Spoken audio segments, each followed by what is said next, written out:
Having hired bikes regularly in Bali for the last 12 years, I'm going to tell you the best way that I've found of doing it.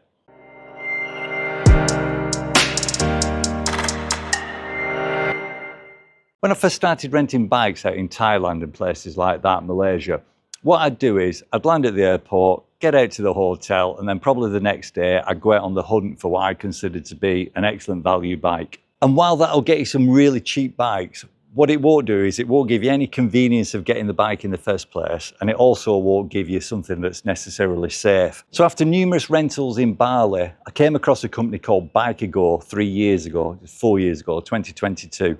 I found them online, and it was basically because I didn't want the hassle that year of hiring a bike. It was just after COVID, first time that Bali had opened up. So I found Bikago online, and I haven't changed with them since. Every year I've come back, I've got a bike from Bikago. And the reasons for that are, you can choose it before you come away. The prices aren't extortionate. You get it delivered to the hotel or the villa. You get it picked up from the hotel or the villa. And you can do that within an hour of landing. So whatever your landing time is, you know how long it's going to take to get to the hotel or villa, and it can be delivered whenever you want. It's dropped off with all the paperwork. They'll give you a helmet if you want. Now, we've got our own helmets, so we just say no thank you, but they'll bring the two helmets. And the second thing is, in Bali, we get a bike because we travel all over the island. Traveling all over the island's great, but if you've gone out and you've got a bike for peanuts, the chances are you could be in North Bali, a tyre blows on it, the engine stops working because it's not been serviced properly. And what do you do then? Whoever you've rented it from is some corner shop down in Kuta or in Nusa Dua, and there's nothing you can do. At least with Bikago, they've got outlets all over the island. So you give them a call and somebody will come out to you. And if they can't repair the bike, they'll replace it. So your holiday isn't interrupted. Right, looking a bit closer at the bike that I've got this year and also how much it cost. It's the Yamaha 2025 model, and it's the Tech Max NMAX, which basically means they've upgraded the technology on it. So I think it's either a 155 or a 160. So all the power that you'll ever need. Brand new. This one had about just over 1,000 kilometers on it when I picked it up, and we've been all over the island. Very comfy, plenty of power, all the space in the seat. But more than that, I like the technology on it. Before we go into the technology, I'll just tell you how much it costs. So I've got it for 31 days. Cost £354. Divide that by the 31, and I think you're at about £11.40. So £11.40 a day for all those benefits. Drop off at the hotel, pick up. Oh, I forgot to say about the insurance as well. Fully insured. I think the excess is 75, but anything can happen to it, and that's all you'll pay. You know it's relatively new. You've been able to choose whatever model you want from the website, and you know it's service, so win-win. Right, let's have a look at the bike itself. Right, so this is the bike, and while I'm just going round it, I'll just talk a bit more about what I've had in the past. So I think the first time I hired with Bikago, I had an NMAX, and then I got a Honda PCX, I think it's called, and now I'm back to the NMAX just because I wanted the technology that this one offers.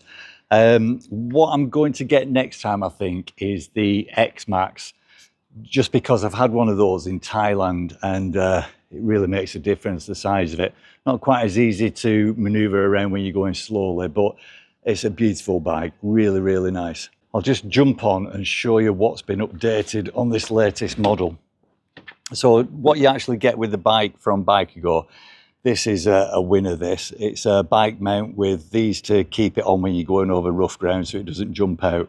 But more importantly, you have to provide your own charging cable, and it's a normal USB to USB-C for my phone, but that just plugs in at the side, and it means no matter where I'm traveling on the island, I don't need to worry about running out of power when I need the sat nav. Right, if we have a look at the screen, I'll just turn it on and I'll just get it running so that you can see it. Right, so it comes with that on the screen, and if you press this button here, it gets rid of that and you get different data up there, and you can just scroll through that. It gives you lots of information. Now, I'm running, my average fuel consumption is 34.5 kilometers per litre. And the reason for that is you actually get a touring mode and a sports mode. If you have a look at this T here, that's your touring. Well, majority of the time I've been using this, I was in sports mode and I didn't realise. But the information that you see on the screen there, there's an app that Yamaha provide. A bit disappointing if you come from Europe or certainly the UK. I can't download the app because it's not available in my region, it tells me. Everything that I've tried to do I can't do.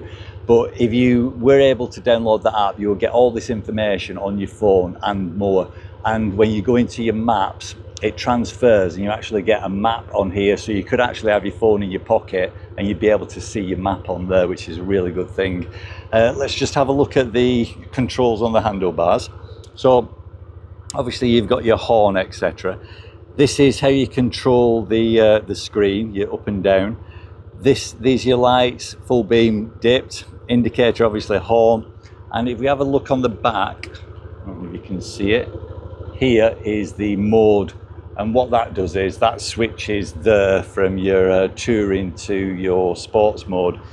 And then over on this side, hazards, auto start on and off. There's your electronic start, and that's about it. Obviously down here you've got your seat release and your fuel cap release, your ignition on. It's all wireless as well, by the way, so you just need to make sure that when you turn it off, which I'm just about to do, when you turn it off, go like that and turn it all the way to locked. Have your handlebars over to the side and turn it to locked. If you don't do that, it'll start making a noise within about 10 seconds.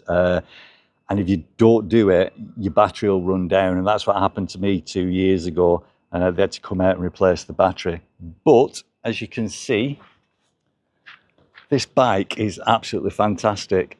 £11.40 a day, dropped off and picked up, insured, all the paperwork.